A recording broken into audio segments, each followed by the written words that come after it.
దాన్ని బట్టి మనం ముందుకెళ్దాం అనమాట. యోహాను సువార్త 18:37 ఈయన ఎందుకు వచ్చాడో చెప్తున్నాడు. అందుకు పిలాతు నీవు రాజువా అని ఆయన అడుగుగా యేసు నీవన్నట్టే నేను రాజునే, సత్యమును గూర్చి సాక్ష్యం ఇచ్చుటకు నేను పుట్టి తిని. అసలు ఈయన ఎందుకు పుట్టాడు అంటే సత్యమును గూర్చి, అంటే దేవుని సువార్త. ఇక్కడ సత్యం అంటే దేవుని సువార్త అని మనం అనుకోవచ్చు అనమాట. ఆ సందర్భం కూడా కింద వస్తుంది.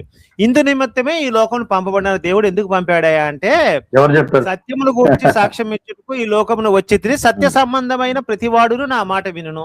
అంటే ఎవడైతే మా సత్యంగా పలుకుతాడో వాడు నా మాట వింటాడని చెప్పాడు.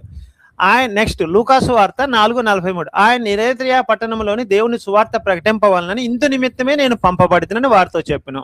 ఇంత ముందే చెప్పాను, సేమ్ అలాంటి వాక్యమే ఇది కూడా.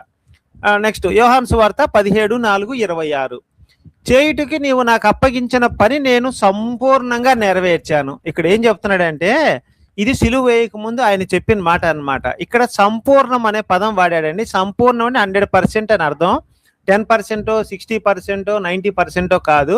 సంపూర్ణంగా నువ్వు నన్ను భూమి మీద పంపించావు, నేను ఈ లోకమునికి వచ్చాను, నేను సువార్త చెప్పాను, నీ యొక్క నామాన్ని నేను గణపరిచాను అని చెప్పి ఈయన సంపూర్ణమైన పని నేను నెరవేర్చి తిని అని చెప్పి ఆయన స్టేట్మెంట్ ఇచ్చాడండి.